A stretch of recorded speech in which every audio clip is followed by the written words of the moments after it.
Eu nasci em setembro de 1999, em São Paulo, e para ser mais exata, no Grajaú. Filha de uma mineira e um paraense que se mudaram para a capital, foi aqui que a minha história começou.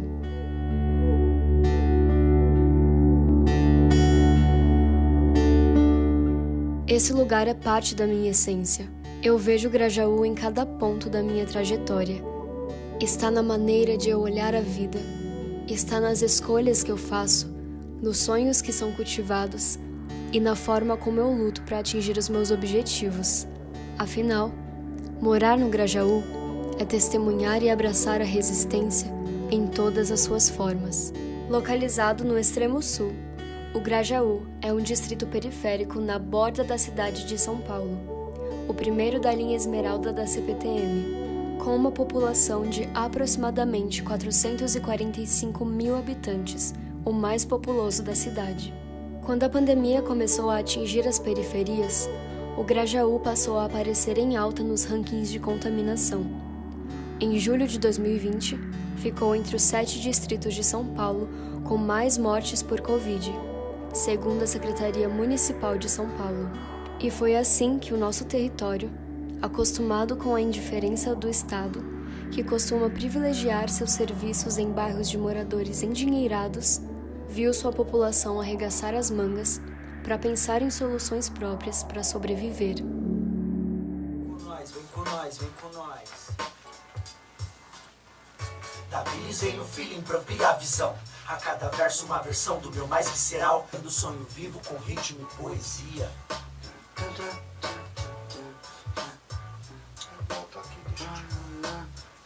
Da Billis vem o feeling pra ampliar a visão. Cada verso uma versão do meu mais visceral. A minha relação com o território é uma relação de troca, de vivência. Eu acho que o território, ele sempre... Eu me sinto, na verdade, até bem privilegiado de morar aqui. E, enfim, porque eu sempre tive acesso à cultura hip-hop, como eu disse, muito cedo. E os mais velhos sempre me abraçaram e me mostraram possibilidades de expandir, de expressar a minha arte, independente da linguagem que eu estivesse tratando, se fosse ela o grafite, fosse ela o rap, fosse ela o break. Por estar nessa cultura há tanto tempo, participando da cultura hip hop há tanto tempo, eu acho que é até difícil de pensar o meu cotidiano sem pensar a minha vivência dentro da cultura hip hop, né? Então, para mim foi complicado porque eu parei de fazer aquilo que eu faço com mais propriedade, né? Que é fazer a minha música em diferentes territórios, levando toda essa pluralidade, toda essa bagagem que o Grajaú me forneceu para outros lugares, para outras pessoas, outras situações.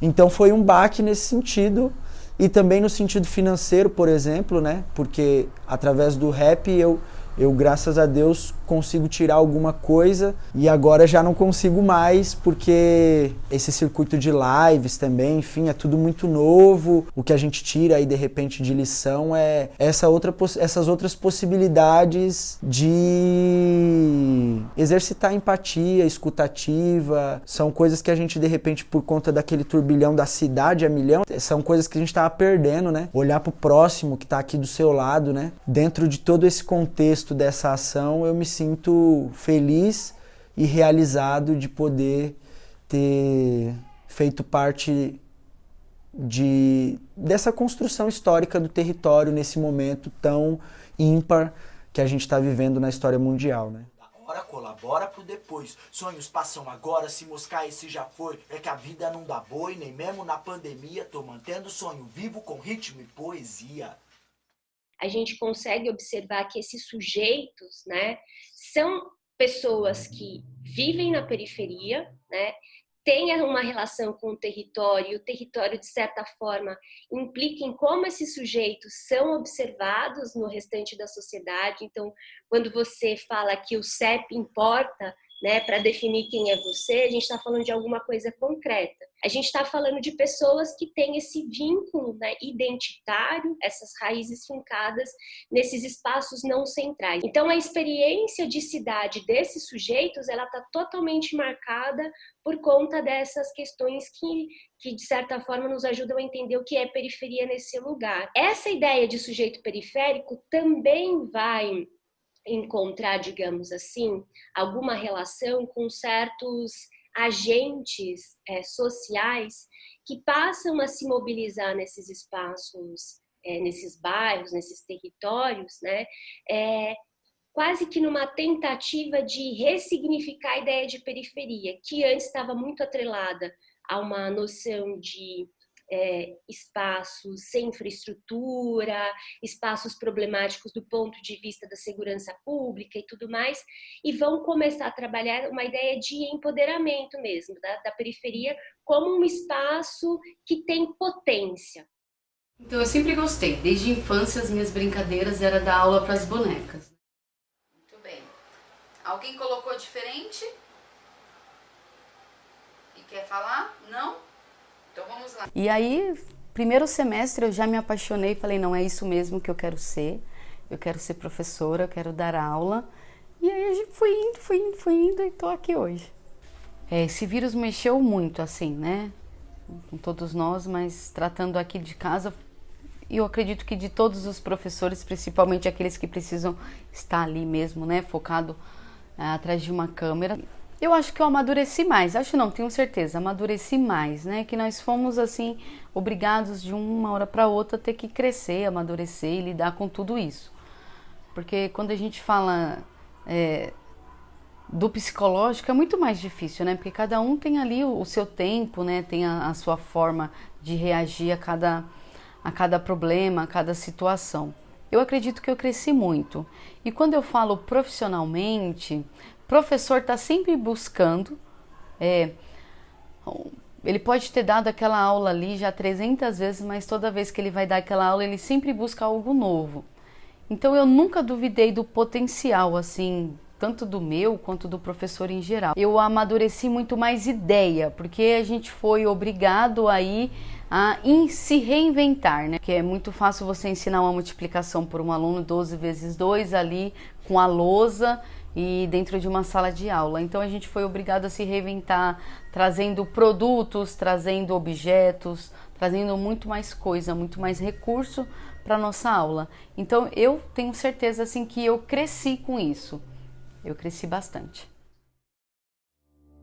Durante a produção do documentário, eu e minha família contraímos Covid. Então, eu precisei interromper as últimas partes da gravação por um mês. Ser atendida na rede pública de saúde foi o suficiente para entender um pouco do que todas as pessoas que pegaram Covid passaram e continuam passando. Não havia testes em abundância nos postos, as filas não tinham o distanciamento necessário e os resultados de quem conseguiu fazer o exame demoravam muito para sair. Por um instante, vendo meu pai piorando com a doença, minha mãe manifestando novos sintomas e meus pulmões enfraquecendo, tive medo da morte, daqueles que eu amo, da minha e de todos aqueles que eram números nas estatísticas de contaminados dos jornais. Não fazia parte dos meus planos contrair o vírus em pleno processo de produção jornalística, mas felizmente nos recuperamos e pude prosseguir com o documentário. Meu nome mesmo é Fernando, né? Hoje eu estou com 54 anos, né? E hoje eu trabalho de assessor parlamentar. E aqui tinha um espaço aqui em cima na rua Birá que estava vazio, não estava sendo ocupado. E aí eu chamei meus irmãos, o pessoal falou que estava vazio e eu terminei me envolvendo junto nessa comunidade. Eu sempre gostei de fazer esse trabalho social, né? Depois que você entra, você não quer sair mais, parece que contamina o sangue. Você vê família aqui, que nós temos muita família carente, você vê você chegar e ajudar as pessoas a ficar felizes, agradecendo, né? Quando a gente faz entrega de cesta básica, de roupa, ou de cobertor, de legumes, entender que pague. Você vê as pessoas felizes, né, por um trabalho que você está fazendo. Depois o pessoal viu minha luta aqui dentro, porque aqui, se você andar aqui dentro, a realidade a gente só acredita quando a gente vê, você anda. Porque aqui tem muitos, a maioria dos barracos aqui hoje, acho que 90% é tudo de madeirite ainda. Onde nós temos barracos que não tem piso, né. Muita gente que necessita mesmo de ajuda, cesta base. Os barracos hoje em dia que tem 3, 4 anos, todos caindo, muita gente não tem condições de estar reformando seu barraco. Porque tem um preconceito, às vezes só de você falar. Você mora dentro da comunidade Anchieta, gente, é uma comunidade muito conhecida no Brasil inteiro. E se você fala assim, eu moro no BNH, quando eles, poxa, virou a comunidade Anchieta, muitas vezes não quer pegar os pais de família para trabalhar porque mora dentro da comunidade, quer dizer, no barraco de madeira, na favela, por não ter sua conta de água, não ter seu endereço. Então tem sim preconceito, porque as pessoas daqui, nós não temos um endereço fixo, senão eu tenho o endereço da minha água, da minha luz. Quando veio essa epidemia, que vinha aquela epidemia, nossa, nós ficamos todo mundo desesperado, porque dentro do barraco de madeira, onde você mora dentro do barraquinho de madeira, que mora 7, 8, 9 pessoas dentro de 2, 3 cômodos, então fica mais fácil de pegar a contaminação, né? Mas Anchieta é uma comunidade abençoada por Deus. E o governo, fala a verdade, o governo hoje aqui para nós, não tem feito nada, não faz nada, nem governo, nem prefeito. Porque hoje em dia nós temos esgoto no céu aberto, água clandestina, rede de luz nós não temos, os fios tudo caindo no meio da rua, vendo na hora de pegar fogo. A gente cobra, a gente tem reunião, o pessoal da diretoria lá atrás da prefeitura. E não é fácil hoje, e o próprio com essa pandemia vai ficar pior ainda. A gente tem o mais óbvio, que é a questão da saúde, né? Então, que a gente acompanhou como é que estavam os atendimentos, o suporte, as informações que eram dadas para as pessoas que tinham suspeitas, né, de contaminação do coronavírus.